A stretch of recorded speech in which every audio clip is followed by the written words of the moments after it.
All right, let's see if we get a signal to the Batcave. Looks like we're live.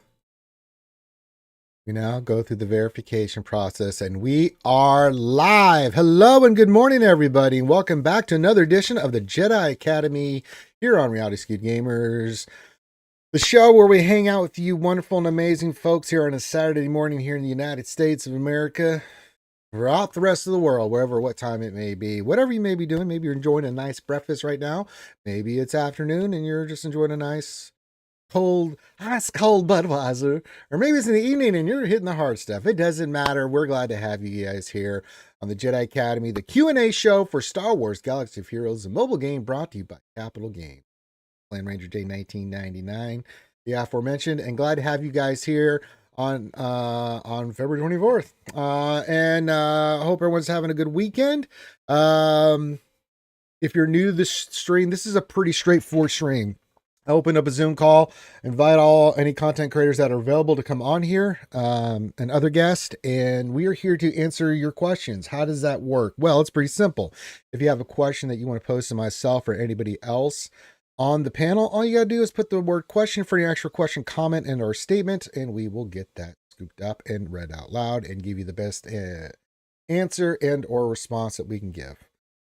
And that's pretty much how it works. So if you have a question you want to ask, feel free to pop that in there. The other thing is give your greetings, say hi to me, say hi to all the other panelists, say hi to all the other skewers in the chat.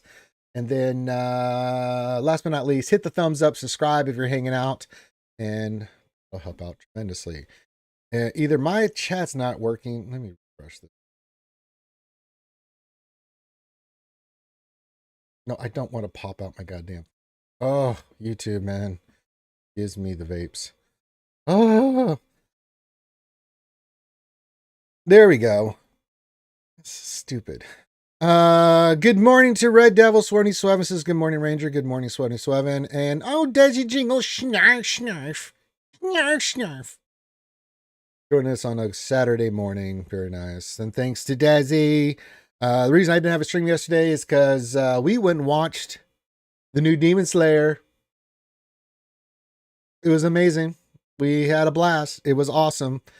Even though I already knew, because I was telling Desi, even though I knew, reading the manga, what's going to happen, still doesn't take away from just how incredible it was on this.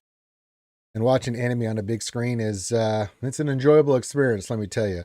But it was really long and everything, so I was like, for the stream. And it was only Conquest, but we'll get some more streams in for you guys. Also, another announcement: there's no D&D tonight. There's stuff Finn's got going on, and some other people have some stuff going on, so no D&D tonight. So you're stuck with little old me for Jedi Academy, and then that's just it. Good morning, Jack Daniels says hi to Ranger. Hope you're doing well. I'm doing quite well, my friend. Hope you are doing well. Yes, it was so good, Desi Jingle. Snarf, snarf. And thank you, Desi, for doing that. She's very nice to me. You guys are always nice to me. People do stuff like that all the time. I remember when Andrew caught the Memphis Tiger came down and took me to a Bill Burr show. That was pretty cool, too. So you guys are very nice to me, and I appreciate that about y'all. Especially Desi Jingle, snarf, snarf. I've got her back into anime. Yes, good.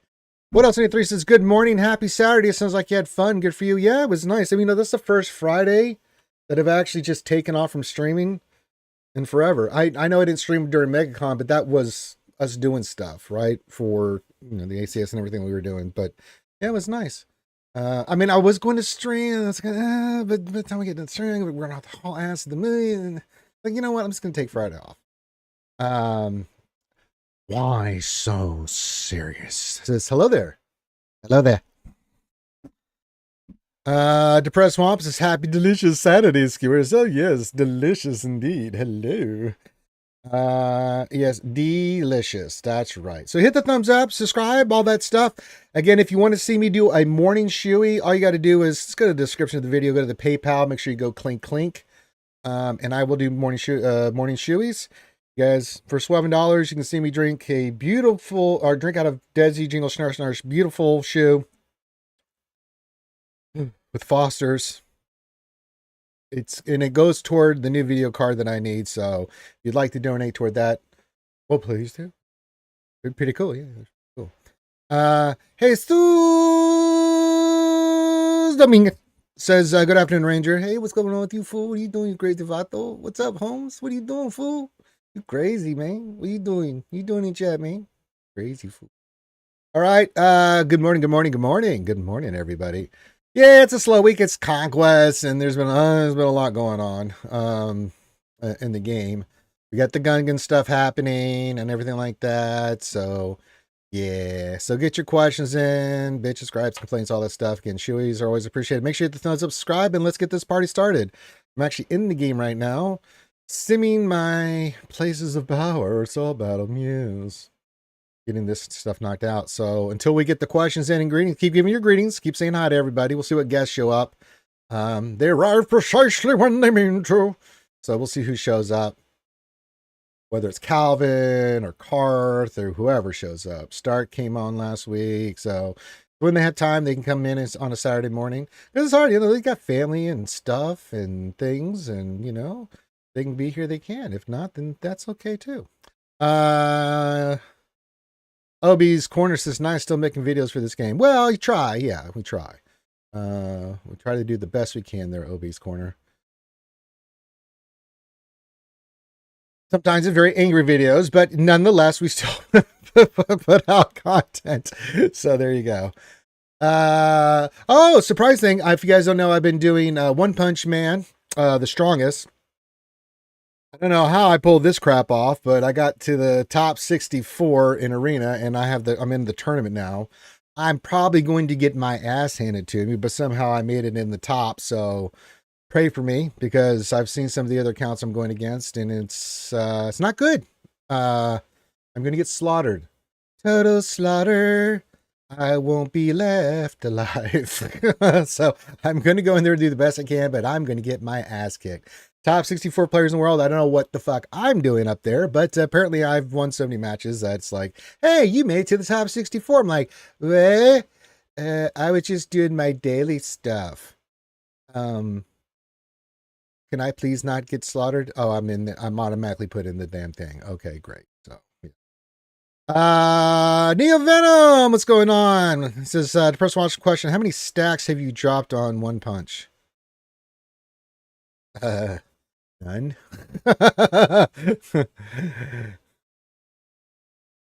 You really don't need to spend that much in that game at all to be really good. Once you figure it out, and I think Neo Venom's seen my account. I've unlocked a lot of characters, but if you just do your dailies and work on your characters and things of that nature, they give you a lot of stuff in that game. And it's a little bit of luck on who you roll and stuff, but yeah, I've unlocked some really good characters. Neo Venom, now don't start that goddamn shit. It's too early on a Saturday morning for that shit. Get that shit out of here. We don't do dad jokes on Jedi Academy, for Christ's sakes. What are you doing, man? Jesus Christ. What kind of nonsense is this? Get that shit out of here. What are you doing? This isn't Wednesday. This isn't Wednesday. I didn't have any con. Good Lord.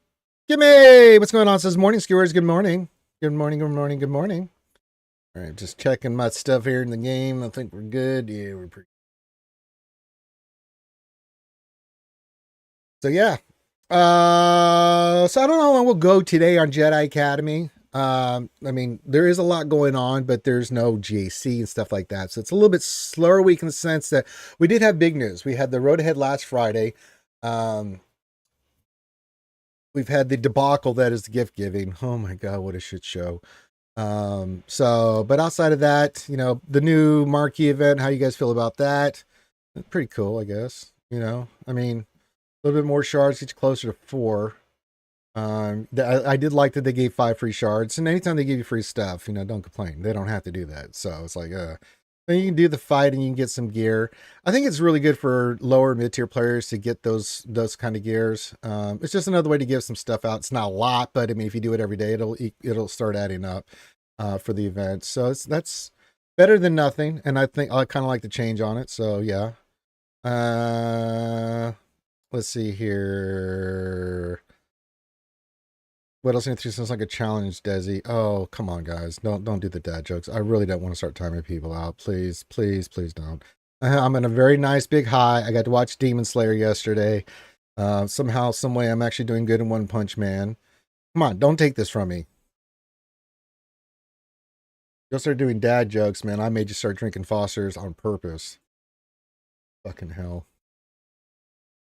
So yeah, get your questions in and stuff. Any requests, anything like that. That's whatever's on your mind. Yeah, so yeah. Depressed Wampa says, I'm getting to 4 stars and getting 30 extra stars over the week is a welcome change. Yeah. I don't think you get extra boss Nash shards, right? You just get gear in that, right? I don't believe so, right? We have other jokes. Don't think just about that. No, don't. No. What else? 3? No. No.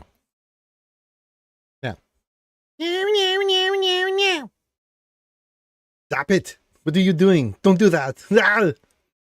Come on, what is wrong with you? Put the cookie down. It's my cookie.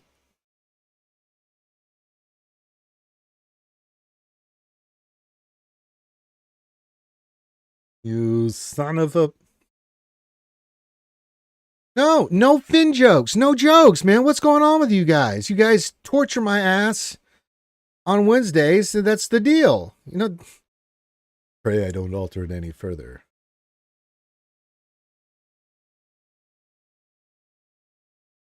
Good. Tier 3 gives you 5 shards a day during the event. Oh, really? You got to get a 4-star boss NAS?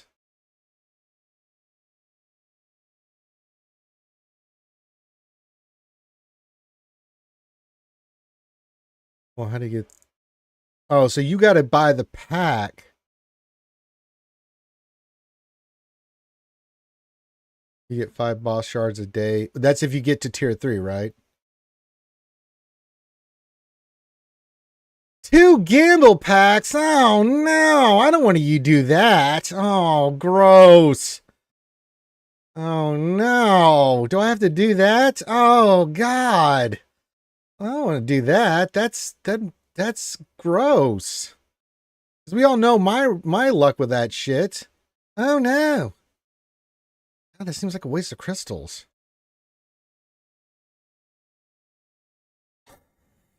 Really? It's worth it?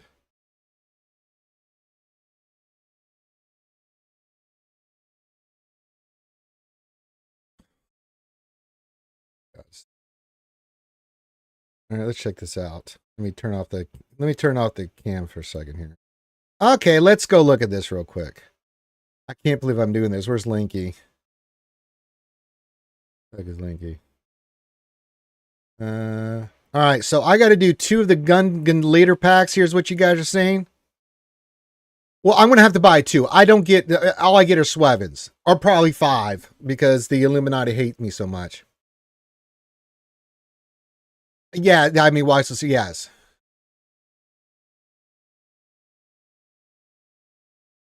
Okay.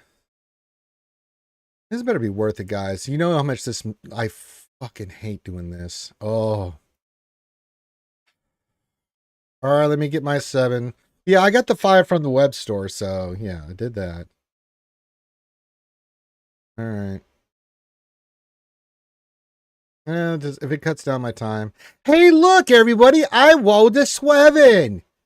That's unbelievable! I can't believe it! I rolled a Swevin! I wonder what I'm going to roll this time. I don't know. Could it be a Swevin? Oh, look, it was a Swevin. Okay,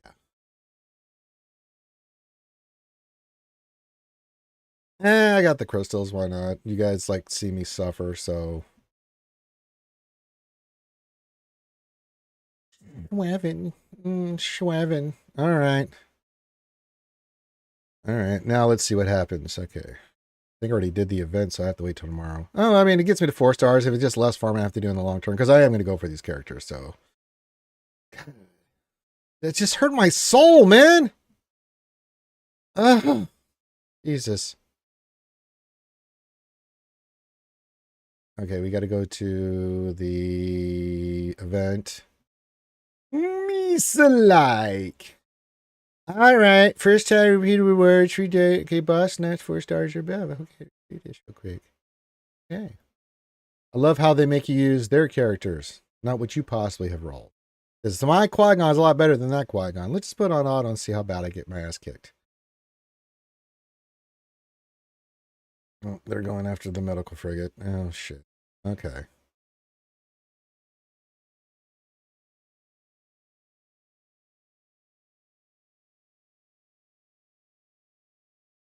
The B2 is definitely going after the shield generator.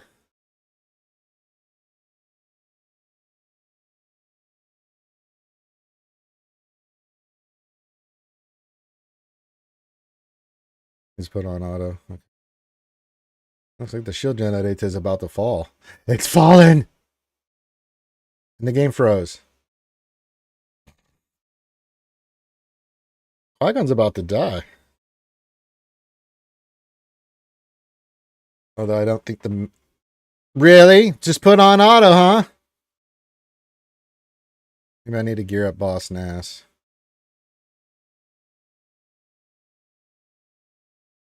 Well, no, I have part of his soul, yeah. Alright, let me go put some shit on Boss Nass, for Christ's sakes. Ugh. It's always something, man. It's always bloody something. Yeah, I know who he is. I should... Oh, harder. Alright. Alright, assholes. You guys want to play this game? I know. I want to do the bare minimum. Well, I can't use those. What do we want on him? Health? Yeah, this is that one. And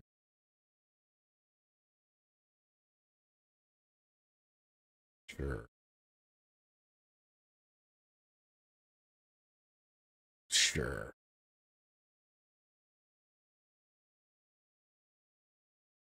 Sure. And sure. All right. Oh, we gotta upgrade his gear first. What? What am I missing? Oh, I've been doing too much slicing. Oh, shit. Oh, my. Oh, shit. I think that's plenty there. Yeah.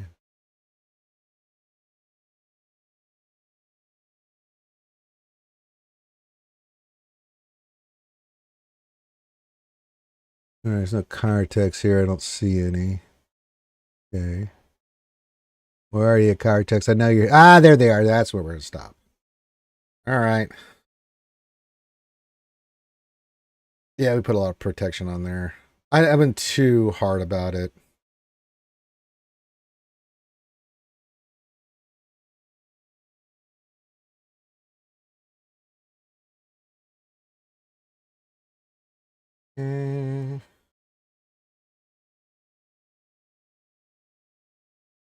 Wish there was just a button you could push and say do all that instead of having to keep clicky. That'd be pretty cool.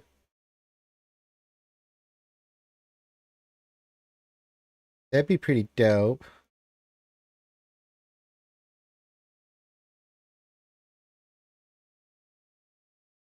I think that's the TW. Yeah, we're not doing that one. No. I'm putting the Z on, but fuck that.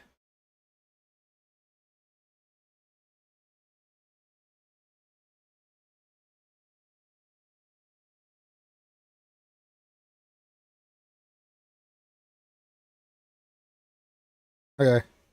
Let's try this again.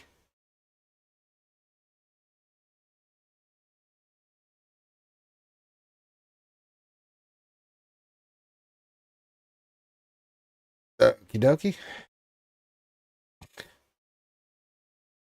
Won't make me use the shitty ass Qui-Gon. Sucks.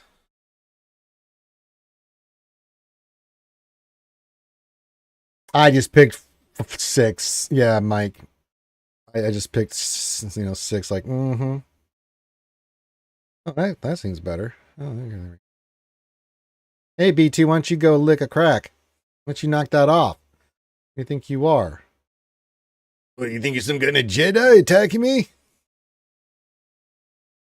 Oh, okay.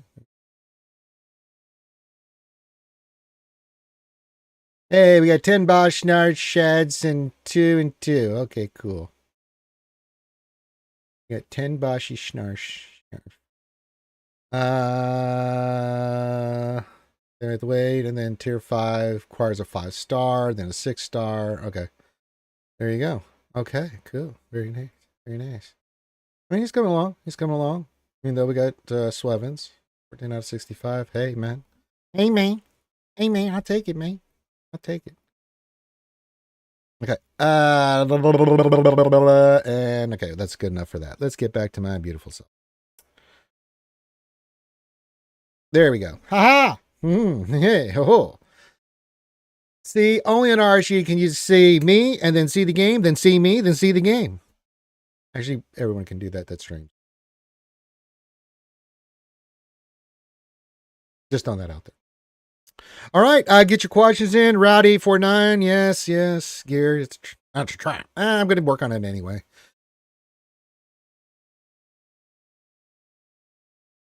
I know What'll send you 3. I'm just going back and seeing that thing. I don't want to put gear on these guys yet. Damn it. They're messing with my flow. I've got flowing thing. A flow. Damn it. Oh. So, yes. Conquest is coming along nice. As I said, I only need to get to 603, and I'm well past. Conquest is. I'm beginning the farm phase of my conquest. I'm gonna get through Sector 5 today, and then we just gonna start pulling as we finish up the sectors and stuff. I got a few more big feats to get done. We'll do that on Monday. We'll knock out a lot of stuff on Monday, and then just farm the shit out of Datacron stuff. So yeah. YSL says, would it help if I say choo choo? Engine number 9 on the New York Transit line. Choo choo. Choo choo for what? Choo choo to choo choo?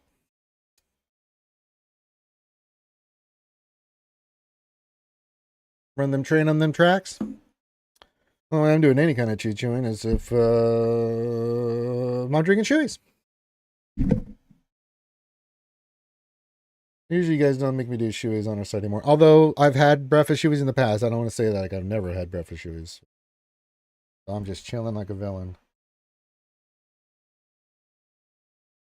Yeah. This.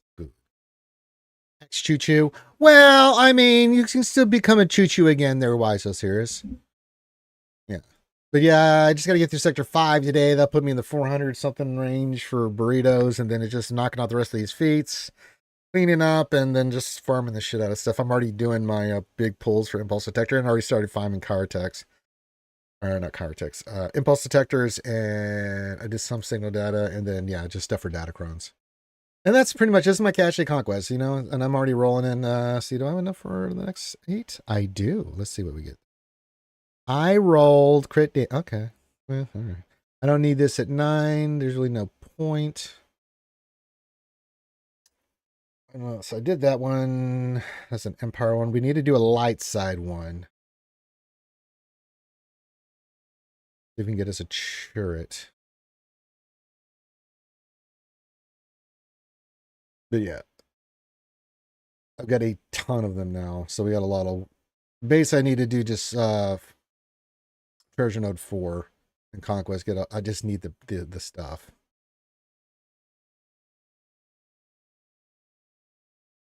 And then we'll be good to go.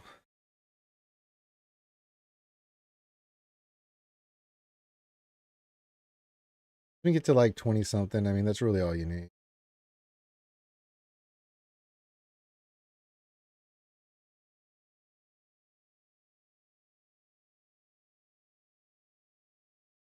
Hey, Ray Rock, happy up. Ranger, Aldous, Boss, Nevin, the Skiers. Well, it's just me right now. I don't know where everybody else is. They're probably recovering from a night of partying and excess. They're Ray Rock, good happy. They're Mr. Pickle Flasher, Wookie Stroker. That one. Got a lot of level 9. We're going to roll some more. We're going to get more materials. We're going to get more stuff. Much as I hate Datacrons, you gotta work on them. I'm just excited because a week from Monday, I will have Darth Bane. And you bet your happy ass his ass is going to 9 first. 9! And then after that, we're just going to start, we'll use our crystals for shipments for the Gungans. Once the events know wherever we're at, pop those. Start working on those characters. I'm going to take a few more characters to relic 5 for the raid, but that's pretty much my farming plan right now. And then when the new ship comes in, I'll start farming that and the ship stuff. So yeah. Rare Rock says, more. And a rebel, yeah. He cried, more.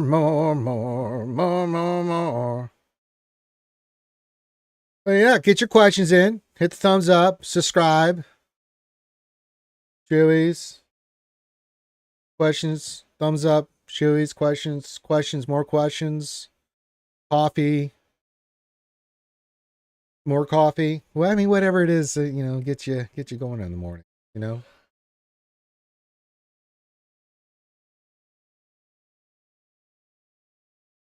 Make sure you get your deployments in for TB, guys. That's your PSA from your old boy Ranger J 1999. Now try and say, get your deployments in. Say, meh.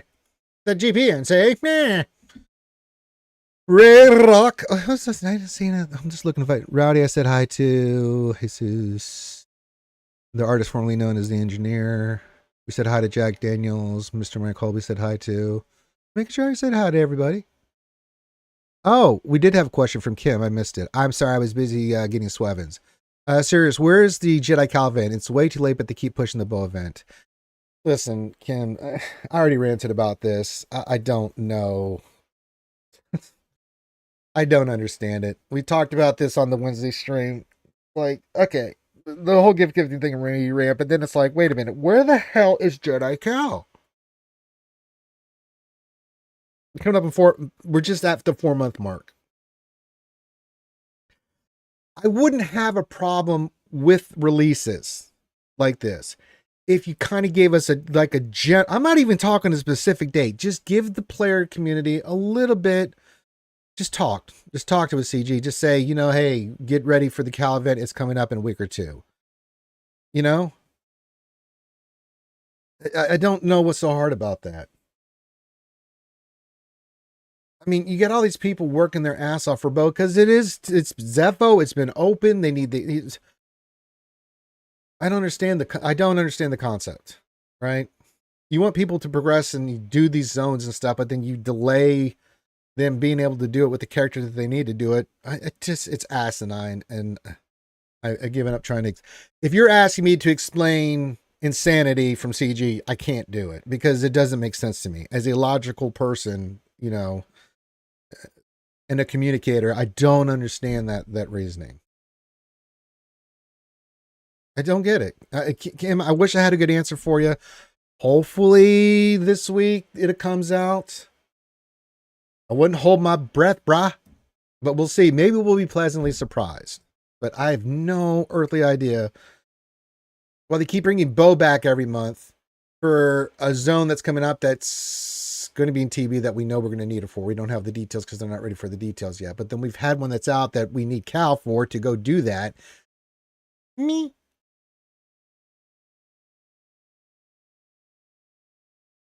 What else? 3 question. Now that home is on the cutting block, does that mean CG will reprioritize resources to SWGOH? What's going on with home? I'm not up to date with the news on them streets. Did home die? Not surprised, because that game was a disaster from the get-go. Man, I praise CG for for trying that. But man, oh man, that was not a good release. But I give him props for trying to tackle me. Lord of the Rings is a big IP, man. Home going bye-bye. That makes sense. Yeah. Mikey says, I'm just waiting for Jar Jar to show up once before the raid, and then I'm waiting until there's 3 months left in the raid before they bring him back a second time. I hope they don't do that. That's going to be just straight ass. Oh, I know, Kimmy, I know, and I wish I had better news for you. I can't explain that, and I don't understand it. It's the same shit that went on when we were dealing with the Grand Inquisitor. I don't get it. It looks like it's. I mean, last time it came out, it was a 4 month between cycles. Maybe that's what it is. Instead of 3 months, it's 4 months. But just tell us that, CG. That's all you got to do. It's not going to change anything. People are going to farm and they're going to spend whether you tell us that or not. I don't think that's a big ask. I don't think that's a big thing you can, that's over the top, is trying to discuss that with it. I don't understand that. They pulled the plug on it. Makes sense. That game, there were certain parts that were solid, but most of it was not, That's a big one to tackle, man. When you're talking Star Wars or Lord of the Rings or Warhammer or these big IPs and you're going for the gusto on that, you better come out swinging hard and it better be amazing because people have a certain standard on that type of product. That's why they get so much praise and also criticism because people are really hard into into those fandoms are hard into that stuff. So yeah. I don't think Art's going to be crying about home dying. Yeah. And it's not that I didn't want it to it's not like I wanted home to fail. I want CG to succeed, right? You don't want people to not succeed, right? You should never wish that. But when I looked at I looked at that game, and especially in the beta process and just the concept, it was like, you know what it felt like? It felt like SWGOH 2.0, but the lighter version. SWGOH Light. Less calories, less filling. Like, and I just didn't trust CG with the way they do that game because they are really about pushing those packs and money and stuff. It's like, nope. Oh, good. My Stream Elements is working. There's the tip jar. Okay, good. Okay. Sometimes Stream Elements works and sometimes it definitely doesn't work. But yeah, I mean, you look at home and I actually thought, the character designs looked really good. I mean, the way, their own take on Elrond and, all those characters, it would have been interesting to see as if the game had gone on more, what they would have done. But I thought the way they did the characters based off just from the, the lore, they did a good job. I mean, that's fine. But speaking of crying in his pillar, there's old Carther Jinigus. Crying in my pillow. No. Home's dying. No, I'm like, no. is Carth crying? I'm like, Carth's probably celebrating. No, I'm happy, man. Like that hell is now over. Yeah. I mean, I mean, I didn't play it. So you tell me from your perspective and knowing that community better, right? You and Scribe would know better than this because I didn't touch the game. I looked at it, barely touched it, and I was like, ew. I mean, I said I've given it some praises, but why did this game not work, Carth, in your opinion? I mean, honestly, it feels like it was kind of failed from the start Yeah, I because said, yeah. they didn't. I mean, I get not wanting to have like guild wars and GAC right out the rip, but I mean, all their content was for the first 6 months they were launching was marquees for the most part that were in the beta testing of the game, and so Yeah. it's like you're just selling us new content, you're paywalling everything. Honestly, I feel like their biggest misplay on getting new players to enjoy the experience was the high value low price packs you do see in a lot of these games when they launch. You have a $5 pack that gets like just an absurd amount of value. They didn't really have many of those, and every time they showed up, they bought them out. And it's just like, I can't understand why you keep pushing $100 packs, and you're surprised that only 1,000 players buy them. Like, Yeah, I because think, I'll give you an example. In One Punch Man, which I'm playing, you can spend 99 cents and get a top of the line character because it's random. yeah, It does, but you get tickets to go and pull characters, right? And you need the yeah, shards anyway. But those really elite characters, they give you free vouchers all the time. So you just go in there and roll, see what you get. And then on top of that, if you Yeah. need more, I was like, well, we know you didn't hit it, but if you spend 99 cents, you can get a couple more tries. I was like, wow, that's Yeah. pretty good. And resources, yeah, they're the big packs in there. Don't get me wrong. There's the big, $60 and $80 packs, right? But they got really cheap. They really want you in that game getting characters, because the more Yeah, well, characters they you have, want the the more you. investment. Yeah. Once you're put in, once you're vested into the game, you'll deal with a lot of the bullshit.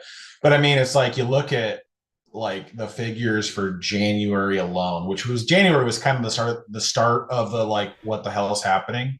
Uh huh.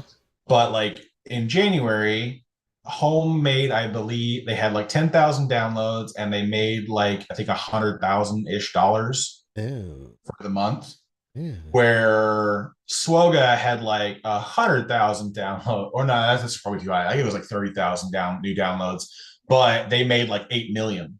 Oh yeah. So it's like it's Hmm. not profitable. And then I think they got into there's a varying amount of reasons why. I think part of it is that the game was kind of already a leg down in the race. Hmm. And then EA was like, well, we put 3 years of development into this. Let's push it out the gate and make some money. It Self feels like push. Andromeda all over again, where it's just like this Yeah. product wasn't ready to go live, but EA is like, well, you've wasted 4 years of development time. We want our money back. And so they pushed it out there to start getting some recuperation. And I think there was some licensing issues as well, but I don't think Oh yeah, EA yeah. wanted to There's fight some for a big, yeah. license. There's some big stuff going on in Yeah, the courts and stuff they're, with they're the. I know they didn't want to go fight for a license that wasn't making them any money. So No. they're like, give us a reason to do it. And they're like, because it's Lord of the Rings. And then that was it. No one cared. I mean, I liked the game overall. I just like having something Lord of the Rings to play. I got over the art style. It was a little ridiculous, but I mean, it wasn't the end of the world for me. Um, because there was things back from the OG SWGOH days where you're just like staring at these characters like, What do you really? That's the mean? artwork you pumped Joker out? face Sabine Wren. Yeah. So it's just like, I just think it had too many things pulling against it at the start. And then they just said, we're, to hell with it. We're doing it live. Mm-hmm. And because I think honestly, it spent way too much time in beta, and then turned around and they clean wiped the board and then launched it. And then so it's like everyone's investment for the last 6 months goes out the window. And then all the other stuff kind of just you start over on. I mean, I think from what beta had available to what was available at launch was like Mm-hmm. 2/3 the characters. And then their only content for the first 6 months they were out, besides a couple of legendaries, was hell, what was it? It was just marquees, really. I mean, Yeah, they because had I remember they watching put you guys play it that one time. You and Scry were farting around. I was hanging out, and I'm like, "Where's the content?" yeah, And they're like, "There is it's no." like Like, the so you do content your is more marquee dailies? What are you packs. doing? What is this? Yeah, I'm like, yeah. what? Honestly, the only time you play the game is when you're raiding, and then outside of that, it's just dailies. Because for I don't most understand. players, Yeah. unless you were willing to just throw money at the wall, there was no way to No reasonably get to the way. top of the arena shard because you couldn't outspend some Mm-mm. players. Like, you mean, you realistically in home, if you wanted to get characters consistently to level 8 and consistently get their abilities maxed out, you were looking at spending, I would say, at a minimum $50 a week. But realistically, you'd Jesus. probably need to spend like 150 a week Fuck to that. keep. Yeah, I know. Their price point on that game was ludicrous. Like, I don't understand who in their marketing department was like, just make the packs expensive and people will buy. It's SWGOH, guys. And they're like, people are like, no, no, it's not. Because Well, it's like the reason you buy those packs in SWGOH is if it's a vault of currency, yeah. or if it's a high value like pack they put out, which those do exist at that price point. But like everything Home was putting out was like, you want 100 shards for $100, and I'm like, what would it take me to do this for free? Well, like 2 weeks. You're like, yeah, nope, screw you. I ain't paying $100 for 2 weeks time. Like, that ain't worth it. Shards are one of the worst things to whale on in every game. Well, speaking of bad marketing choices and stuff, Karth, how many gift packs have you tried to send me, and how many have been grayed out that you were not able to send me? I can send you whatever the hell I want. Please don't I do it in have game. not tried to send you anything. Yeah, please don't. I was being ironical. The only person I've sent anything to is Oh, Durgan. Karth! No, you didn't send somebody something already. No, come on, Karth. Don't I play with that. sent something to Durgan. Durgan doesn't need it. He's a filthy Durgan. Yeah, but he's the only one in our guild that doesn't have Ray. So I We'll bought make him work harder for it, Dad. Damn it! I put 20 bucks on No, him. Karth. What? If you spend and they think it's a good idea. Oh, dude, no, it's already they've already made bazooka bucks on it. There was a guy. Oh, for Christ's sakes, people, why are you spending money on this shitty idea? God damn it. There was it was Nomad's Reaper. I don't know. That's the account name. I don't know who the person is. Since you can gift unlimited amounts of the Relic 9 packs, he took his entire roster to Relic 9. Oh, is that what he did? Yeah. Oh, so he sent someone to get. Oh, wow. So, well, no, I think he had an alt. And yeah. That's what I mean. Yeah. Send himself the stuff. Yeah. So you take into account those are $70 packs. Jesus and Christ. You need 2 just to go from R8 to R9, which granted, I guarantee you he already had everything at R8 in his roster. You don't get to that level of whaling and not do that. But I mean, on the outside chance, he probably had roughly 100. Like, let's say he had 100 characters at R9 already, which is fairly close to the max you can get from how long R9's been available. If you buy it up all the time and you're winning consistently in TW. So that means he still had to do over 100 more through buying the packs. So if you average about $150 per Relic 9, it's like 15 grand. I don't know what that's like. Yeah, I don't have 15 grand just sitting around where I'm like, oh, just a piss away on a mobile game. Yeah, it must be nice. I got a good laugh out of it because it's the first account to hit over 15 million, and it's only because you have to have everything at R9 to do it, and 6 mods on everything. Jesus but Christ. I was just looking at that, like, because I think they patched it. They put a limited. Well, because the reason why they didn't want to limit the ability was because they didn't want to. Well, no, because they need more money. They want you to buy it for as many people in your guild as they can. It's such a shitty move. I don't mind it. I hate it, dude. Here's why I hate it. Because it's like, tell me why you hate it. Because it's just a greed play. It doesn't offer it. One, they lied off their ass in the forum post, which really pissed me off when they said we were checking the surveys and you guys really wanted this. Like, fuck you. We didn't say that. That's not what we meant. You're twisting that shit for your own narrative, and I can't stand that shit. Don't lie in front of me. Like, if they just come out and said, hey, this, without bringing up the surveys, I don't even know why they brought that up and said, hey, here's a new concept. We want to make more money. I may not like it, but at least I can respect the fact that they're saying it. You know what I'm saying? Hey, don't try to bullshit me. I will at least concede the point that it is possible that they did come up in the survey, but not like an overwhelming majority. Right, which is what they made it seem like. Yeah. Yeah, they're like, oh, well, everybody wants this feature. And I'm like, I kind of get it, because there's been times where it would be far easier to gift things directly through the in-game. Because like when I do things for Scribe, for example, right? It costs me more money than it costs to buy the item to send something to him and to get him the equivalent in game, because of all the differences in taxes and everything else that go along through it. So it's like, and the currency. That's because he's a filthy Welshman living in. Yeah, is the gosh darn Brits. But he's to send, basically to buy him a vault, it would be $108.98 for me in my own current in the US dollar. Well, yeah, because the pounds.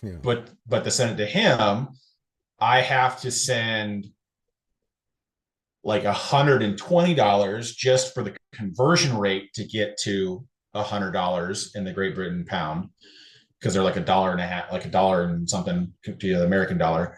And then it's the same price point. So if I could just buy like the vault outright, it would save me a little money, but I would be the one paying taxes on it.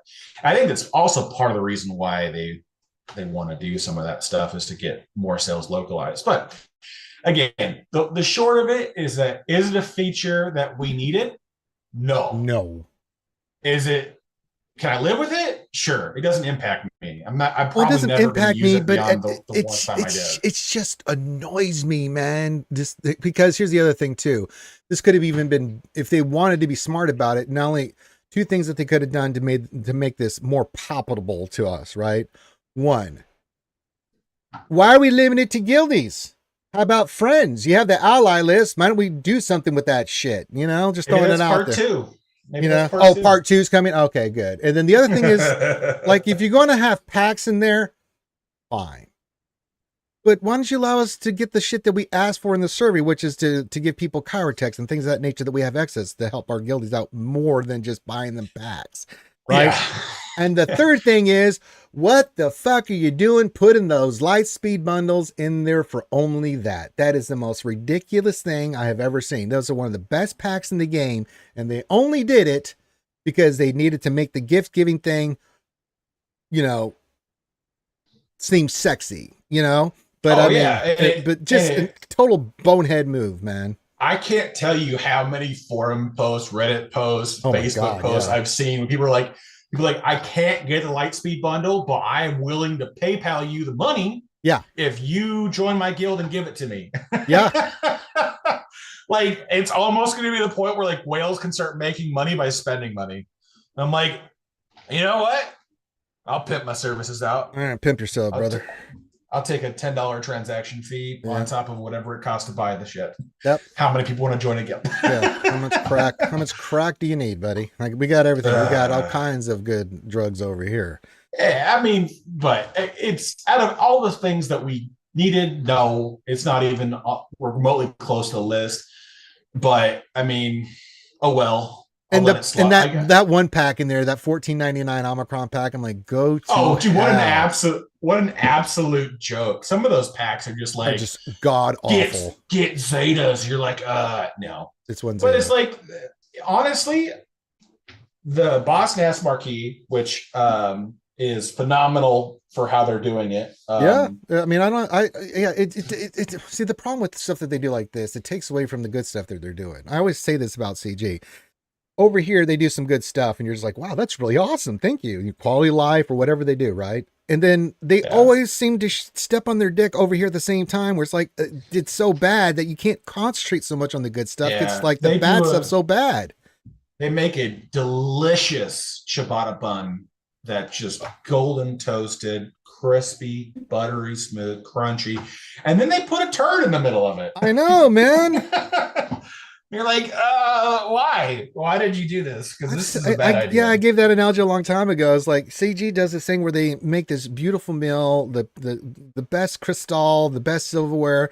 It's filet mignon. It's a 7-course meal, and they lay it all out. And then someone comes in the middle of that as you're getting ready to start digging in, goes right in the middle of the table, pulls on their pants, and takes a giant dump on the table. Now, you can still enjoy the meal and say, yeah, the meal's great, but there's still a steaming pile of shit in the middle of the table that you're just looking at going, that's kind of hard not to notice, you know? As good as this is, it's hard not to stare at the shit in my face right now. Yeah. It's like trying to have a fancy aristocratic dinner at a dairy farm outside. Just like, the meal is fantastic, but the environment sucks. Yeah.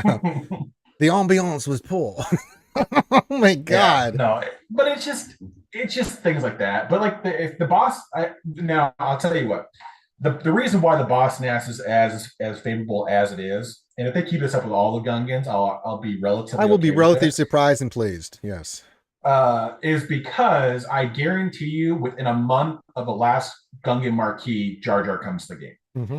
We're not going to see the days of everything will be farmable first and then you can get it. It's like, nope, you're going to have to spend something. You're going to have to be ready. You have to spend something. But I mean, if they're willing to give us the better part of about 100, like almost a third of the character shards for free, can you really get that upset about the changes? I mean, as long as under the guise that Jar Jar comes back like once a month. Well, that's a problem. They're not consistent with that. See Jedi. Yeah, well, we don't know what. Yeah, see Jedi. Yeah. I don't. And I mean, we'll find out in a couple of or another week or two if Bo's coming back in a month. So that would be interesting to see if what their plan is for that. But there's just so many things where it's just like, I get the idea, the concept is great. These new marquees are actually they're very smart play, even just based off the financials. Because the reality in this game is that there are new whales that are having a hard time keeping up with the resource demand, because it's the problem when you spend this game. You can buy certain parts of it, but you can't buy everything. Some things are still kind of gated by just the necessity of time. And so when you have the ability to just kind of go, all right, well, if you get this character 7 stars, you can farm materials and get your, kind of get some relic stuff and some zetas and stuff built up and whatever else you need. It gives you a good running start at getting things kind of unlocked fully, so to say. So I mean, I think it's a great play if they want to do that with marquees moving forward. I think that's the better way. I like the new marquee system. I think it's really good, especially for newer players. I really like it. Yeah, and it lowers the overall price of a marquee from like $300 to like 130 or 130, depending where your crystal reserves are at. But at the same time, though, you'll get more players more likely to put some investment in it because it's like 3K crystals and you get a 5-star boss nass. It's like that's for you it's 3K crystals. For me, it's going to be about 6 because all I roll are Swevens. Well, no, you only needed 14 shards out of the chance packs, which is the average. Well, 7. I got it to 4 stars, so I'm working on it till 5. So but I took him to 6. Of course you did, because but that will allow me to, by the end of the event, have him at 7 stars, which is fine. We got some questions here. Carth, let's go. Why so serious? The artist formerly known as the engineer says, question: why not be able to give shards of tunes already at 7 stars to guild members? Maybe that's something in the future they allow. I mean, be nice, but that's going to mess with the shard currency that we have. Yeah, the only thing that would benefit is characters that aren't accelerated. Yeah, because anything that's accelerated, they're so quick to farm once they're a year old. It's just like there's not much you could do, and in the reality of things, it would probably be just easier to pump out more light speed bundles for $10 and get characters to R3 than it would be to ever just fight that uphill battle of well, how many shards do we allow them to have a day? How many guild members can gift them? Honestly, they need to do things like Zeta materials, Omicron materials. Chirotechs. Those are the ones that are really more important. And character shards are diamond. You can get those and farm them slow. Gear and some other stuff is way harder on players, in my opinion, than shards. So if I had to pick one or the other, and I think you're on the same page, Carth, let us do Chirotechs, let us do the other stuff that people need more help with, right? Well, let us give us a daily limit on how much we can donate per individual player, but allow me to do that, because it's I where I'm at, I have every single Zeta in the game of every single character that's available. Yeah, I have 7 Zetas sitting in my bank.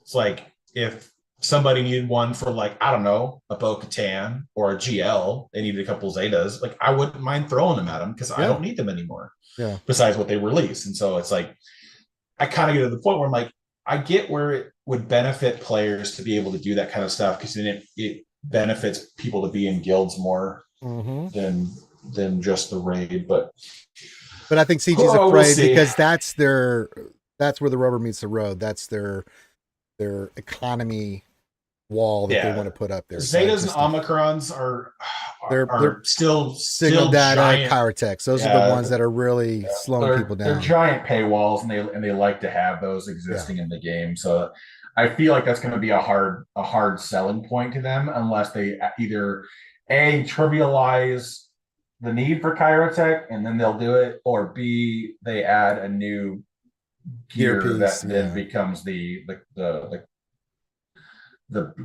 whatever show Right. The bottleneck. choke There we point, go. yeah.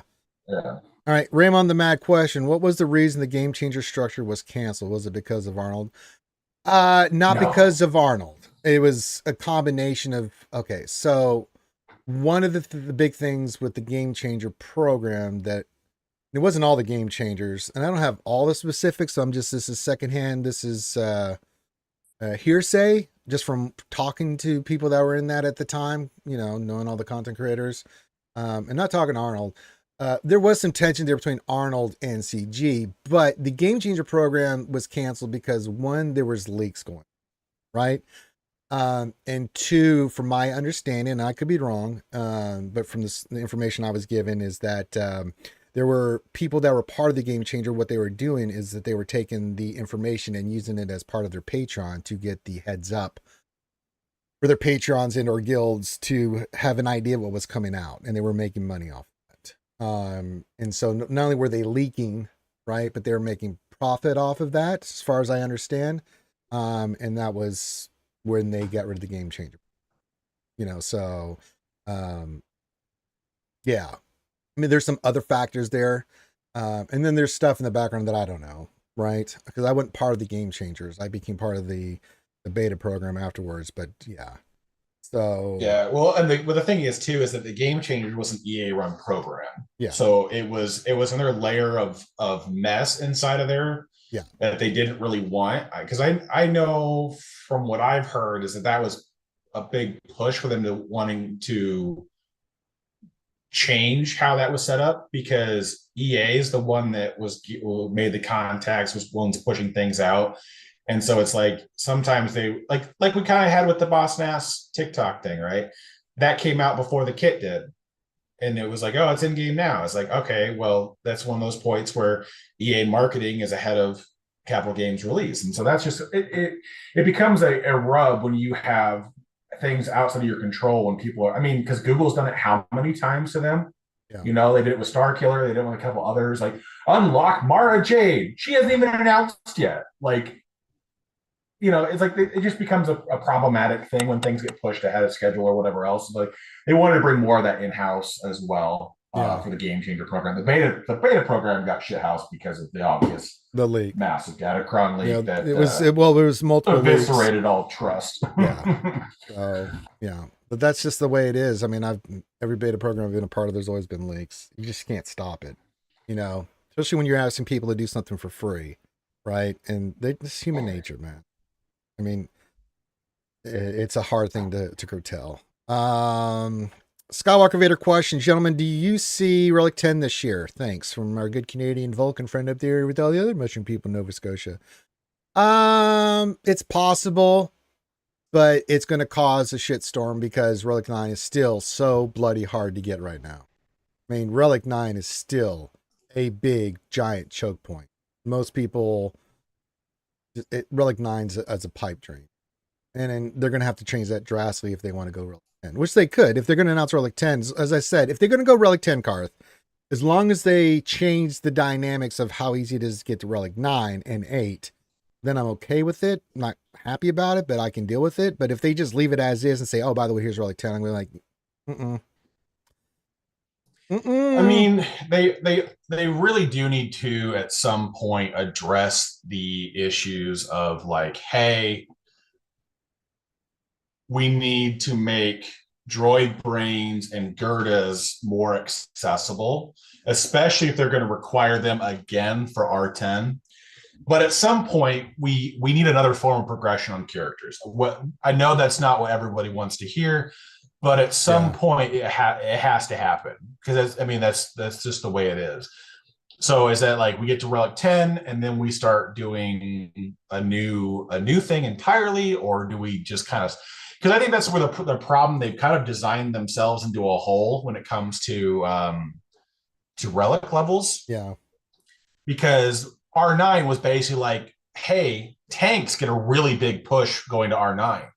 So there's a lot of value in going to R9, but a lot of their characters barely see any improvements. Yeah. And so it's like I was like looking at this and like it's they have done a better job making R9 non-tank characters more impactful. Like Keller and Beck is one of them. There's a couple other of the new ones that I think Boss Nass is even kind of the same boat, where they gain benefits from being at that relic level, and it makes it worth doing to a degree because like you get the extra protection. It helps you get more stacks of Padawan lessons or a bigger protection pool for Boss Nass. So there's a kind of a back and forth a little bit on which one on like what's the better option for individual players. Yeah. But short answer is that at some point they're going to have to figure out how they balance R10 to make it worth getting to. Yeah. Because for a lot of players, like R8 makes a good amount of sense because A, it's a good stopping point for your attackers because they don't really get much more unless they're special damage dealers going to R9. Supports, like, again, everything comes down to the fact of like, hey, you don't get anything for going up here unless it's very, very specific. Like JTR, outside of being a tank, is an evasion mastery. So the relic levels you pump up into that help her become more evasive quicker because her base amount starts higher. It adds like 10% from going from R7 to R9. And things like that will have some impact, but it's just so niche. You can't validate every single character, especially ones that aren't even anywhere near the meta or a pilot. So yeah, one of those things where it's just like, boo. me.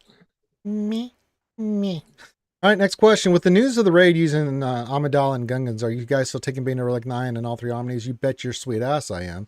I mean, if you don't care about GAC or TW, sure don't. But I mean, he is a game-changing character, man. For both TW, GAC, he's going to be incredible in TB. I mean, good lord, oh. Well, they literally, the change they made to his kit, which I'm very okay with, changed him from like he'll beat like most of the things he beats already with just him and Watt. So it's like, okay, cool. To now it's like, no, he's gonna throttle most GLs. Besides, I think Lord Vader he's not going to be able to touch, just because the incoming damage will be too high. But it's possible. I haven't been able to play with C and Bane yet to kind of see how the damage increase is going to do something.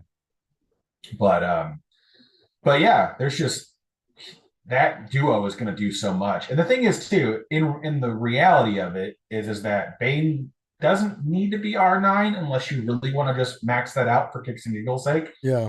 And he only really needs the rule of 2 Ami. He doesn't really need the other ones because they're very niche. But I think the rule of 2 Ami is so powerful. It's like that little extra charge percentage might matter in like one counter. And then outside of that, it's like, who cares?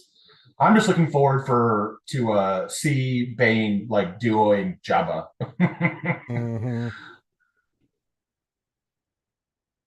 All right, next question from Why So Serious. This question, Scribble noticed new gear pieces in his video about Road Ahead. Will we be getting a new gear level?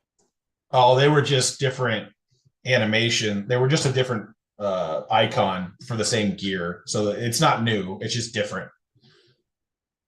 The people who do the marketing for a lot of those stock images that CG pulls from, they use old assets. So that's why, like, if you scroll down a little further, there's like a placeholder text on one of the packs.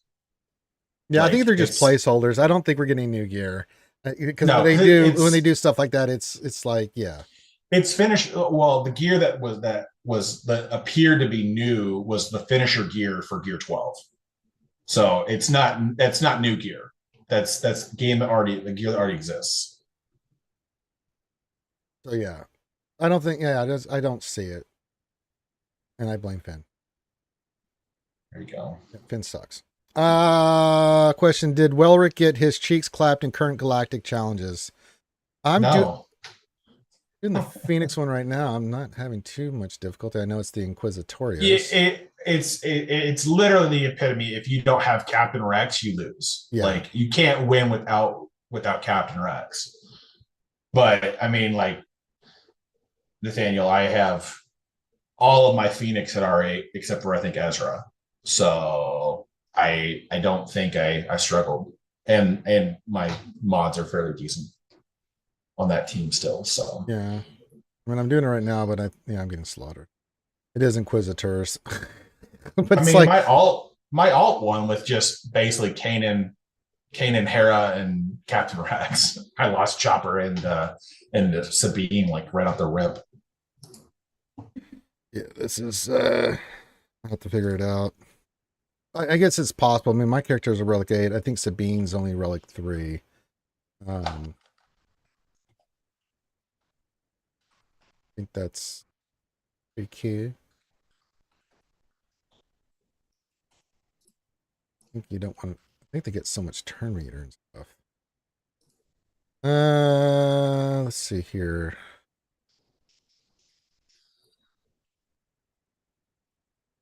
There's the big hit, and Sabine died. That's great. That's fantastical.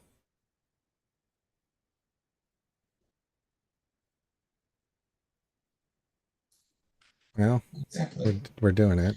Yeah, it just depends on the RNG. Once you're able to get them stunned like dazed and controlled, then it's manageable. But up until that point, Well, you have to get past 3 if she's constantly taunting, and then they're just beating your ass. Yeah, it's really just getting Grand Inquisitor somewhat locked down because he's such. If he gets torture on the right person, it really slows your roll. Yeah, it does.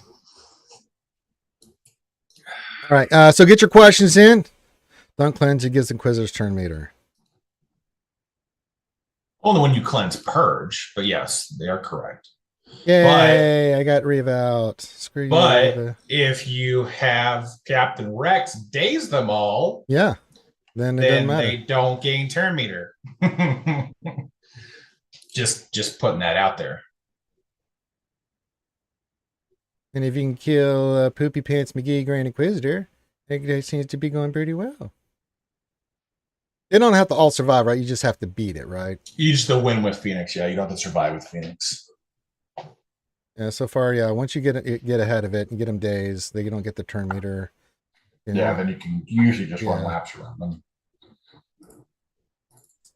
Going to be a win. Going to be a win. Yeah. And then you got the thing where you can just kill them instantly. So you just get that up and running and then take out Reva. Now this looks pretty simple, straightforward. But yeah, it does totally depend on like your relic level, survivability, right? Just surviving that initial onslaught. I mean, it's getting, if you can get Rex modded fast enough, then... Yeah, I think mine's like 320 or something like that. Yeah, if you can outrun... you gotta run a Grand Inquisitor. Yeah. Then it becomes a little bit more manageable of a mission. Okay.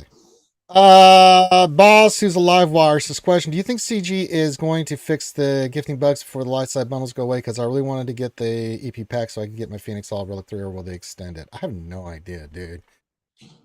What can the bugs? I don't know what they're going to do about that. What gifting bug is he talking about specifically, though?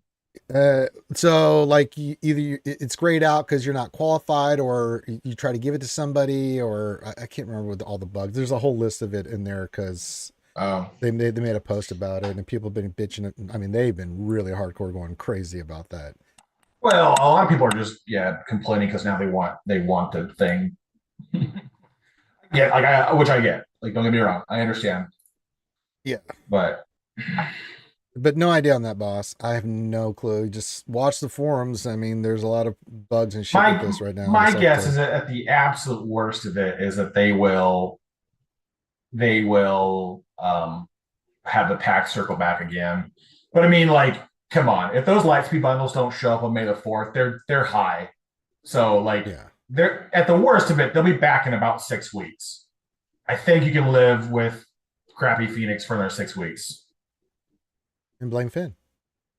Mm-hmm. Yeah, stupid Finn. Stupid Finn. All right. Depressed Swamp says, I use your .gg for my mod needs car, so I have a question about Jedi Cal. Why do you run him mostly health-based build instead of an offensive? That's because of Zepho. Well, the short answer is he doesn't need the offense because a lot of his big damage comes from his max health on his cross guard or his instant defeat, or when you're using him mostly under a JML team, his riposte is hitting that inherited teachings damage under protection. So it doesn't really matter for where I use him. I rather him be tanky because when I'm using him to beat JMK, I can't have him fold in half like Revan does. So I need a little bit more durability out of him. That's the main reason why I do it the way I do. Not because there's any real specific tactic. It's just where I apply the character. If you were going to use him more consistently under things like Jedi Knight Revan lead, then I could see offense being a much bigger priority. But I rather have him fast for more turns and then durable. Blame pin. Yeah, exactly. All right. We missed some questions. Tumblr question: with C getting Bane, is it now a good idea to Relic 9 Malgus? Why would you? I mean, let's put it this way.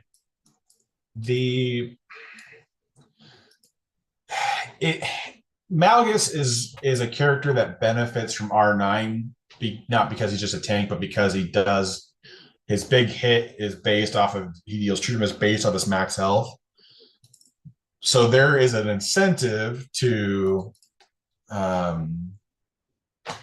him as high as possible, but I don't know if it's going to change anything. I think Malgus is going to be moving to offense fairly consistently after Bane comes out, because it's no longer about pulling the resources, and the fact that Malgus Sith Empire is a pretty hard counter to the Imperial Remnant that's on defense right now a lot. So I feel like that it's like we're like a couple weeks behind the meta shift, and then it's gonna just not matter. And so on offense, you really don't need Malgus to R9, but again, you don't really need Bane to R9. So it's like if you want to R9 for the sake of R9ing, because at least Malgus is a pilot, there's some benefits to that still. Yeah. But outside of that, it's just splitting a technical hair that doesn't really matter. But yeah, I mean, I know I'm taking Bane to 9. Steve's going to stay at 8. I don't really see the benefits. But that's more of a. But yeah, I took Malgus. But Malgus is a unique one, right? Because he's a tank, right? So he gets tremendous benefits from Relic 9. And it just makes a difference in his ship. When you're doing the Sith fleet, right? Having him at 9, more survivability, more stats, just everything. So he's one of those ones. It's like Boss. I took Boss Relic 9 because of Houndstooth, and he's a tank, and he gets all this great stuff. I mean, this is a win-win. If you have any tank in the game that has a ship, a bad Relic 9 to do. Some are better than others, but at that stage, but you're not going to be unhappy, Garth, with having tanks that have ships that are Relic 9. You get a win-win for both. In my opinion. No, it's gonna be fine. Like I think you net ahead every time with pilot investments that are tanks because it's just nicer to have. It's like the reason I almost dead ass refuse to do SAS to Relic 9, because it's like it really doesn't move the needle in my opinion. I think the better investment if you're going to take anybody to Relic 9 would be to take because of like Set and Malgus are obvious reasons due to Relic 9 their tanks, but then Dagger, so that would be Sith Trooper, is probably the best other one to take to R9 because that makes it much harder for the Empire counter. They have to be higher relics to beat it to have. So it's like if I had to pick between the two, I'd rather do Sith or Sith Trooper because he's used far more frequently than SAS is used. So that's where I sit on it at the end of the day. SAS has some uses, but I just don't think they outweigh how often I use Sith Trooper. So yep. Just depends on what you want to invest in, where you want to try to cause problems for your opponents inside of GAC. Why so serious? This question, will Bane need speed or just pure offense? I've been getting this a lot. People have been asking. Pure health. Yeah. Pure health. Yeah, I was looking at it. I didn't know if there's going to be a certain set that we want on that, but the more I looked at it, Karth, and no, it's like, he ramps speed. He gains a bonus turn at the beginning of the battle that immediately allows him to push cooldowns, which can't be resisted. But his biggest hits deal damage based off of his max health. Yeah. So it's like you're gonna want him to be thick. So it's like, all right, I can live with that. Yeah. Well, and he siphons max health too. Yep. So it's like it makes all the sense in the world to go to lean into Bane, because Bane is CG's been doing this with a lot of their attackers as of late, where the attackers provide a lot more utility than they do offense. It's like Bane's going to hit hard, don't get me wrong, but Bane's basically the tank for the team. Mm-hmm. He's going to be taking all the hits because he's going to have, unlike C-Watt, where the deception doesn't do anything because there's no Sith to force to hit besides himself. It's going to be a little different playing out with Bane there, because Bane will have to tank all the damage until he dies. So it's like, at what point do you want to start making him durable? Because you really don't want him to go down per se until you've ulted with C. Yeah. If he goes down before then, good luck, enjoy life. Unless you were in alt and then he died and then you finished them off somehow. But outside of that, ooh. Ramon the Mad says, question, top 3 Relic 9 investments in the game. Top of the list for me is still JML. JML at Relic 9 is like night and day. That dude at Relic 9 is just insane. Because that stat goes up, those protection goes up. That'd be one, right? The only thing is the caveats, right? Is because, well, let's say not GLs, because you can say GLs, right? So JML, Ray, GLs take top, Leia, top 8, they're like top a good hard. portion of the time. They take a good portion of it because of how CG structured those characters, and they tweaked Ray to be a better R9 investment. Yeah, because there were damage and stuff like that. Yeah, JML's a tank, that's great, and then Leia's a tank, so that's very helpful. But then the other characters, they just like the bonus stats, the additional 10% health and protection, the additional base, health and protection, the additional damage that comes with it, especially for special damage dealers like C, they get a nice boost. They get like 600 compared to physical attackers, which do like 300 going to R9. Yeah. So there's a lot of benefits for the Galactic Legends. When you start looking outside of Galactic Legends and the required R9s for the new capital ships, I think once you caveat those out of the picture, then you start looking at like which tanks have the most impactful reason, because there are very few attackers that benefit from R9. I think Luke and Gas are pretty good cases of that because of how their kits interact with additional protection and things of that nature. And you got to put Bane up there now. Well, yeah, Bane's going to be up there, but again, I wouldn't say he wouldn't be at the top of my list. If I had 3 R9s to spend, he wouldn't be at the top. I would probably most likely be looking at tanks. The sharing of the stats and stuff too. Every little bit's going to help with C. Well, he doesn't share stats though. Doesn't he? No. When he dies, he gives a percentage of his stats. That's right. I based off of his relic level. So it's like, is 15% more of your offense going to make the difference? No, 100% is going to probably just be as nuts. So it's like, it's kind of whatever. Relic 9s after that, then we get into, like you said, the tanks with ships. Those are priority, right? Outside of requirements for ships, those are really good. Someone said Plo Koon. If I could take Plo Koon to Relic 9, you bet your sweet ass I would. Yeah. And he's got a fun interaction too with his ship. That's a large portion of why Plo Koon is so nutty. But another one that comes to mind is Riva, but is she fixed yet? I mean, no, I don't think they plan on fixing her. Yeah, and that's unfortunate because she would have been one I would say for sure. Yeah, Relic 9 on her would have been a no-brainer. But yeah, I get drawn to tanks that have like very like plug and play usefulness. Crew's one of those tanks because he's a pre-taunt no matter what team he's in. He takes reduced damage from percent health effects. He has a constant source of healing himself for when he gains or a status effect. So like he's a very solid investment no matter where your account is if you really want to. He's got the ship too, you know, so yeah, he's got the ship, and having that at R9 is fantastic as well.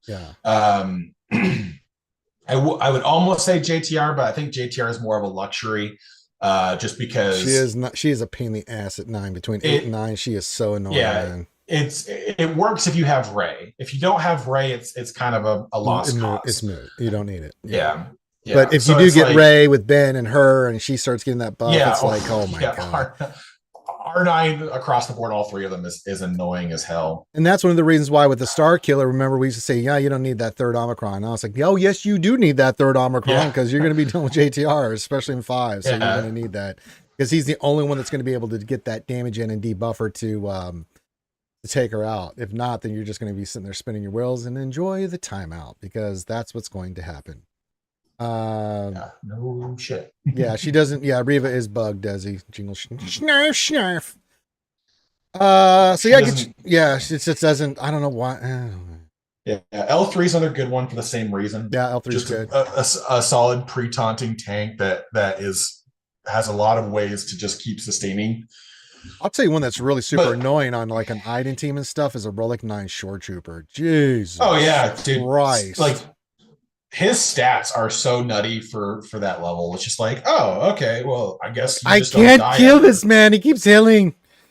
Yeah, well, he heals based off his health, and then you usually run with a decent amount of tenacity. But yeah, in the short of it, he's another good option too. It's like if you're looking at R9s from the perspective of like what you get the most bang for your buck for, my almost immediate answer is any pre-taunting tank. Because they have tons of plug and play viability. They are usually going to be used well early game and late game with whatever meta is available. So it's hard to say no to those kinds of characters. But I mean, you could always argue something for someone about why it would be a better R9 than a pre-taunting tank. But for me, it's like that's where I go to. I like the ability outside of GLs and required characters, you know, we're just giving you a list of, you know, what we because it's like GLs is like what out of the 8 are in the game, like 6 or 7 of them want to be R9. I think the one of the few that gets away with not is JMK. You know, JMK and Slacker, maybe C, could all be considered for staying at R9, but the rest of them staying at R8. The rest of them like R9. All the capital ships pilots now, besides Piet, have to be R9. Yeah. So. All right. Eth Koth is not a tank, so I'm sorry, Nathaniel Morgan. Your dreams have been shattered. Oh my god! If they don't make Eth Koth like a quintessential crucial part of the new raid for the either the Jedi or the GR faction, they are straight messing up because that's his stick. He is the anti-droid specialist, and he sucks. Shit. Straight shite. Yeah, he's straight not doing anything useful, and I always get a good laugh at it every time I see that. Like, he sucks.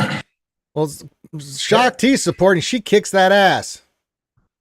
Yeah, Shock T is ridiculous. Yeah. Like comparatively speaking, Yoda's supporting, and he kicks that ass.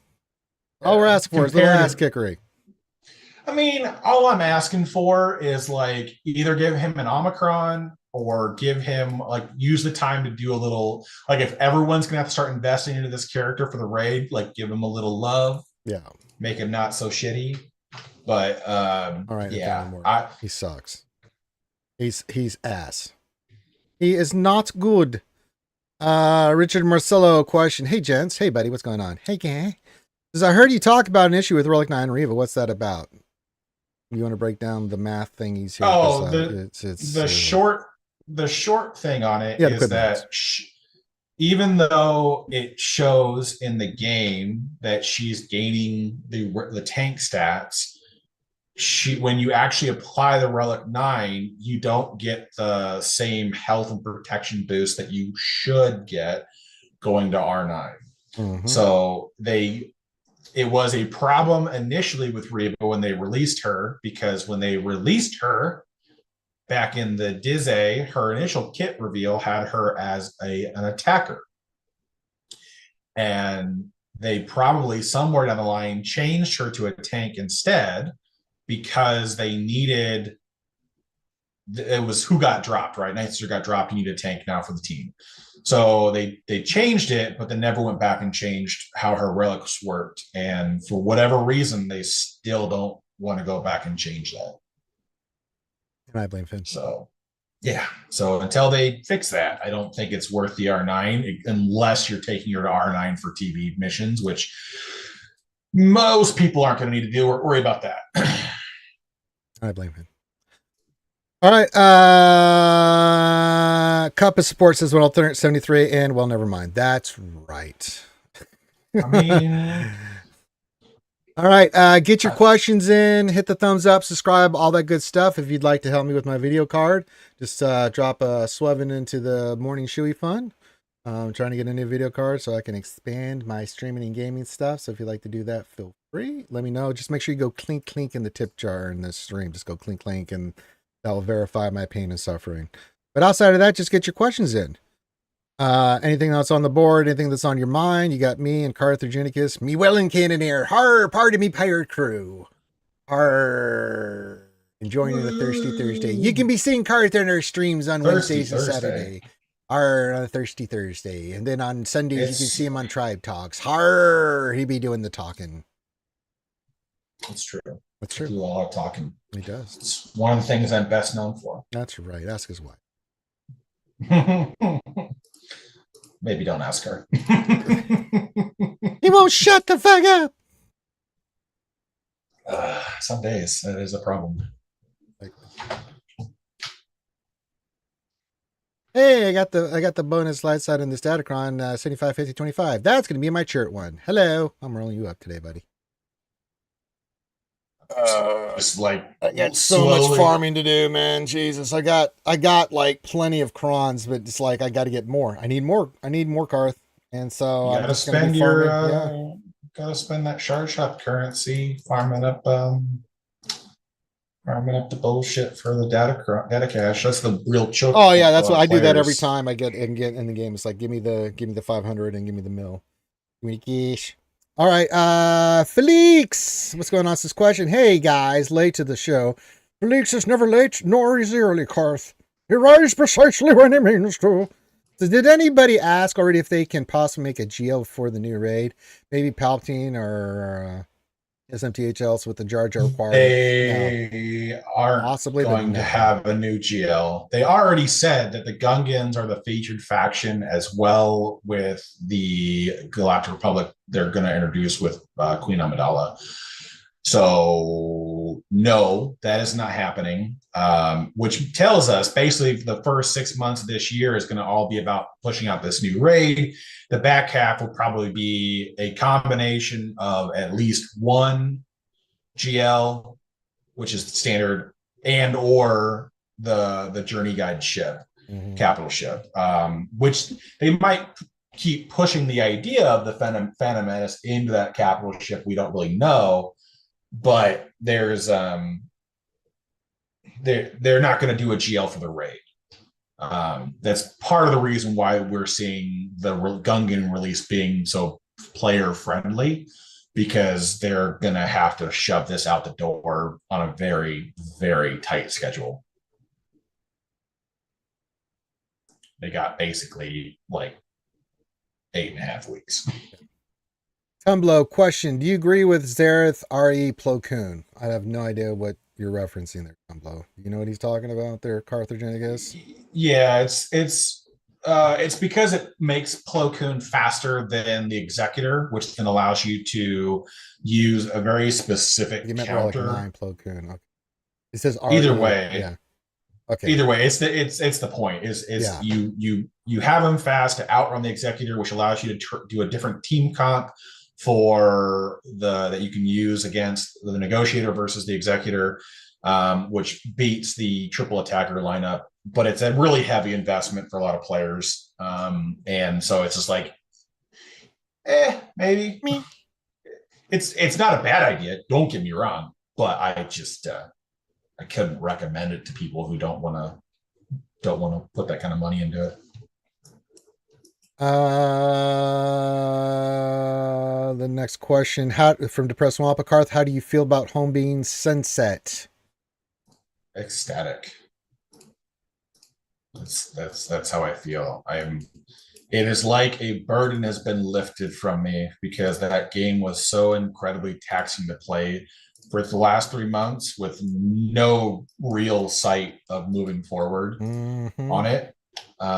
So I just was like, well, if that's how we're going to be, then I am going to be not doing that. Yeah.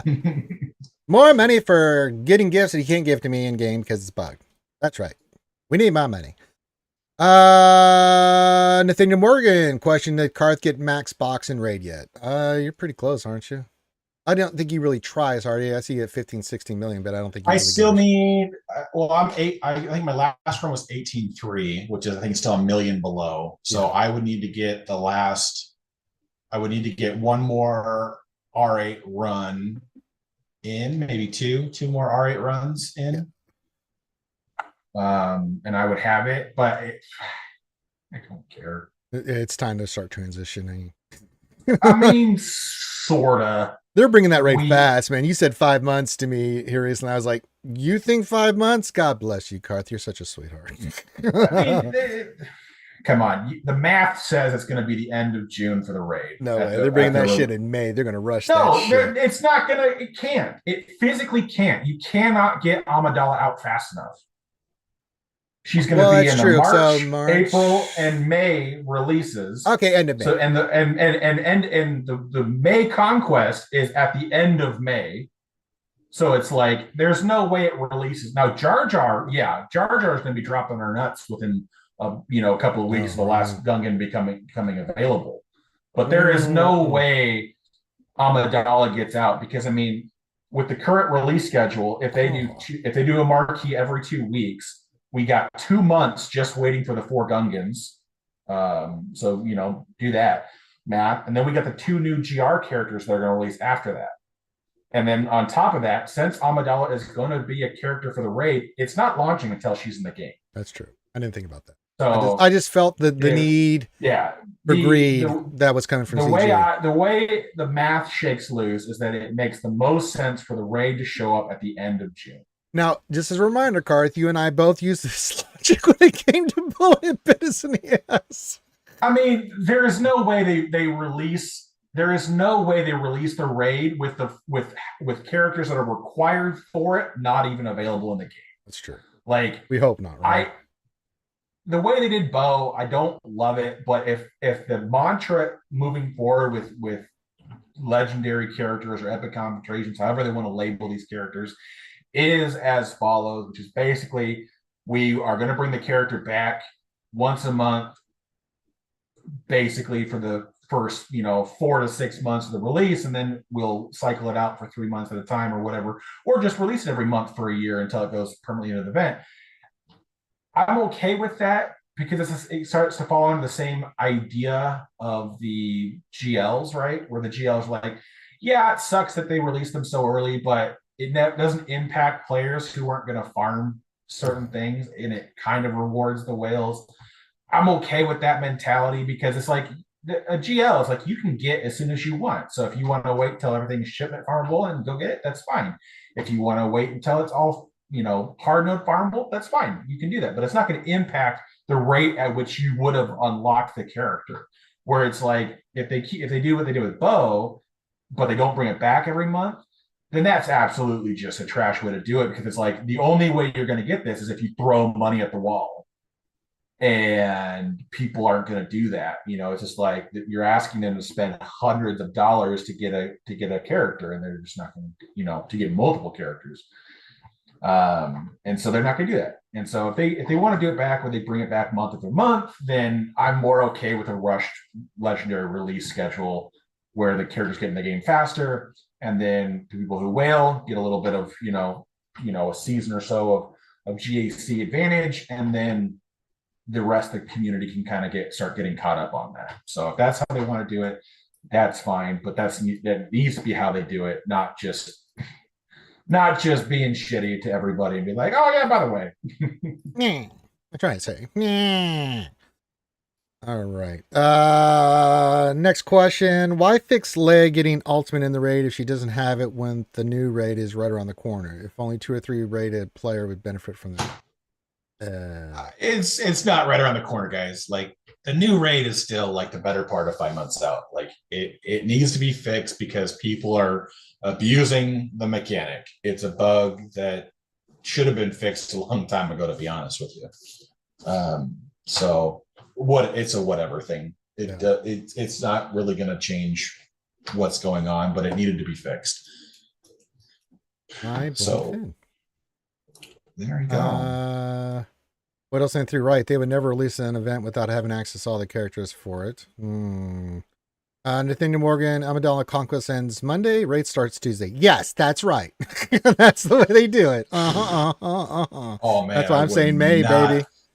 I would not deny that. That would be such a thing that they would do. Like, oh, you wanted to do the thing? Well, yeah. Here's the thing. Yeah.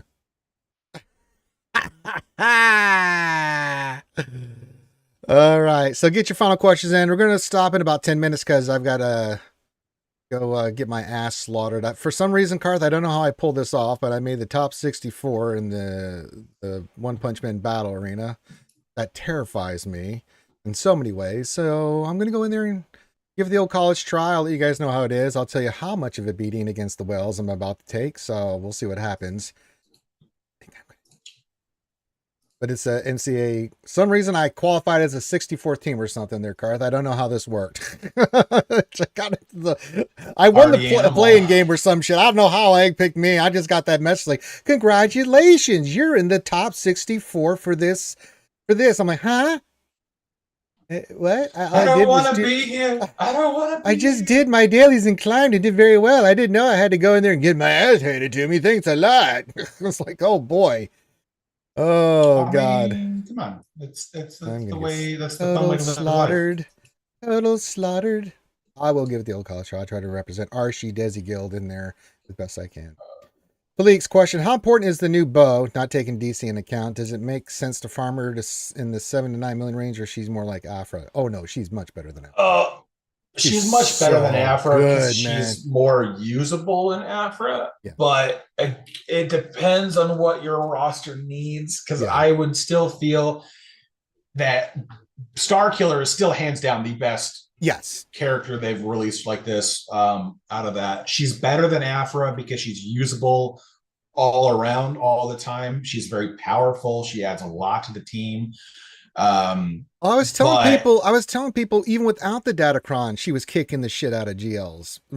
So it's not as efficient, but when you the Datacron, she beats Lord Vader without her Omicrons active. Yeah, and then with her Omicrons active, she'll beat JMK. Now the only reason why people have been doing that is because no revive. JMK has the no revive cron, which basically nullifies one of her Omicrons, and so it's why nobody's been using it, which is fine. It totally makes sense. But yeah, she is dirty, man, in a good way.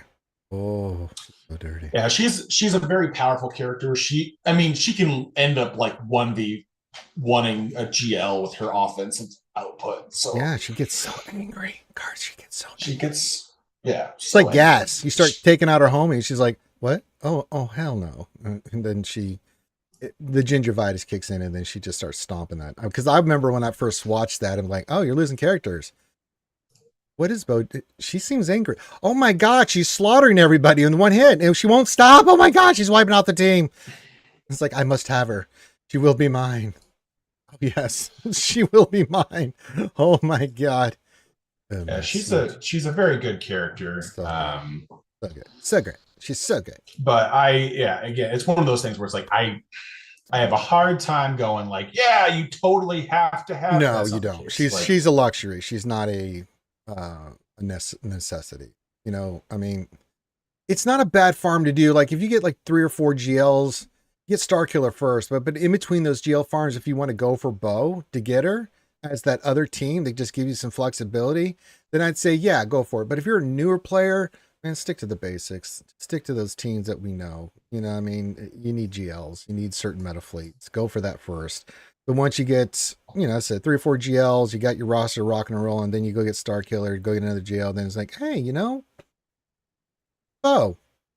And I definitely do Bo for Afra. Don't get me wrong, I love me some Afra, but she's very much extra she's so luxury. Datacron dependent. Yeah. For like what she can just mow through, and it's like outside of what that is, I don't think it's really worth the investment. No. And I blame Finn. All right. Final call for questions and stuff. So get your questions in. Thank you guys for joining us today. You can get any shoeies. And hit the thumbs up if you like the content. Subscribe. Share it with everybody you know. Say, hey, check this out. Earth and Ranger are the 2 of the most brain dead people I know, but they're fun to watch. Damn it. And sometimes they say smart stuff. And just as a reminder, there's no D. Yeah, I mean, you know, we give answers. I don't know if they're good answers. No D&D tonight, and then we'll be back Monday. We'll do some Conquest stuff on Monday for you guys, and that'll be pretty cute.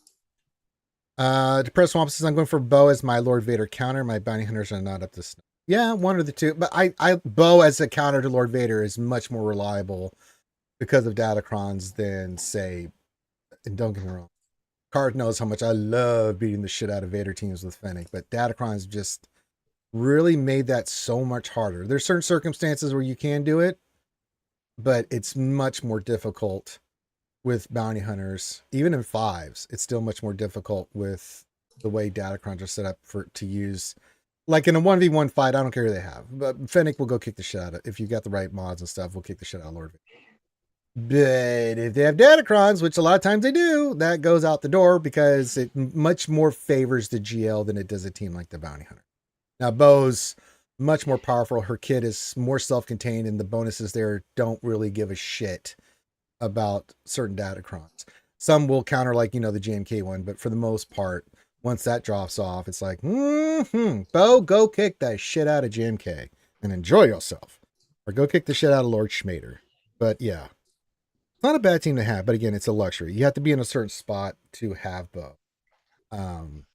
Then, you know, to make her priority to follow. Yeah, it's not the world's greatest. Like she's up there for legendaries. I won't argue that, but it's like one of those things where it's like you can live without her if you don't need to worry about beating like 7 GLs every GAC. If you are in that boat and that's just something that you fight consistently, then you might want to pivot to her a little faster. But I would still say like you might want to make sure you've got other characters before then, other GLs, other things else that would be a little bit more palatable to a roster. Jack Daniels' question, does Bo beat Lord Vader without her Datacron? Yes. Yes. Beats her without the Omicrons. Yes. Very much so. Very much so. Yeah, when you're in me and Car's boat in Kyber 1 and you're facing everything underneath the sun, Karth even worse than me, then what makes the difference is if you have those teams up and running, because it allows you to have more flexibility on offense. If you have Bo and you have Star Killer and you have those teams relicked and modded, that's like, okay, Lord Vader, Bo, Rey, Star Killer, and I still have 4 or 5 GLs left over to go take care of whatever I need to take care of. Right? So yeah. You're in Kyber 1, Jack Daniels. She's a nice one to have because of that reason. When I see Lord Vader on defense, I don't have to use SLKR now. I can now go use SLKR on something else. And it's just like, you know, Rey. It's like I don't have to go hard team on that. It's like I'm going Star Killer. You know? And even without specific Datacrons can boost those teams to where You don't need the specific datacron. You can have stacking offense or, some of those crons that makes that team really bloody good. And it can still take on those teams. So those teams can, unlike Afra, unfortunately for Jabba, unless it has a specific datacron, you just can't overcome what Jabba does with her. You can be done, but man, you are really rolling the dice on that. So the more, in my opinion, when you get to the high level card, the more counters you have for GLs that are solid, the easier your life's going to be. Just, I like having clean fights where I don't have to worry about using it. Especially when you get that FU defense and you're like, uh-oh, I'm okay because I got the teams to. All right, last question we're going to do here. Depressed Wampa question is two more questions. No more after this. No more. No less. Question, is the bow team good at Relic 7? Do I need to take them higher? I'd probably tell you Relic 9. Let me tell you real quick what I've got them at. I know bow I took to 8. Yeah, the other ones are fine at 7, but I took bow to 8. She needs that damage boost. You want her hitting as hard as possible, and she gets that big boost at Relic 8. Outside of that, I mean, yeah, you can take the other two up. It just makes them more survivable, but Relic 7 you can get away with. Bow at 8 and the other two at 7. The characters need to be Relic 7 to cake on a GL. And you need the right mods. Yeah. Last question from World 73. I think Carthen to go get some more. Question, Okay. will bows use be more expansive in 5v5 as compared to 3v3? Yes, because bow on defense in 5v5 is a nightmare to deal with. It can be done, but it's really ugly. It's easy to handle right now because of the JMK cron, right? The scoundrel no revive. That does do it, and then I think also the Africron. Yeah. Because of the doubt, Yeah. really slows a lot of things down. So that's kind of the big. I drink the last of my Starbuckies. IG 12 being survivable is huge. Yeah, having pads in 12 at 8 it's better than 7, but you can mod them strong enough that you can get away with. All right, I think that's what we're gonna wrap it up with today. Give it the old rappy. We don't have any platooning operations today because it's phase 6. Yeah, it's phase 6. There's nothing to platoon. Yay! I think Linky was happy because I hadn't been deploying Embo, and then this last one is like, deploy Embo. He's like, yes, deploy him. I'm like, oh, God. So yeah, before you guys get out of here, make sure you hit the thumbs up, subscribe. You can check out Cart tomorrow on the Tribe Talks if they're doing Tribe Talks. You never know with that tricky scribe. He should be. He was out of. He might be a little emotionally exhausted. He went to his uncle's funeral last week, so he didn't stream on Friday night, but you could just hear it in his voice that he was just kind of like worn out. What? Why am I here? Yeah. Man, it happens, man. Life doesn't stop just because you're playing a game. Yeah. We like to think it does, but it doesn't. And that's my public service announcement from RSG. All right, everybody. Have a great rest of your day. Enjoy your weekend. I will see you guys back on Monday. So be safe. Don't do anything silly. And yeah. With that, we're going to end this stream. So everyone take care, share the stream, watch it all the way through. The baby Jesus. I can't think of anything else. Anything else, Karth? No. All right. All right, everyone have a great stream. Love you all, and we'll see you next weekend. Or we'll see you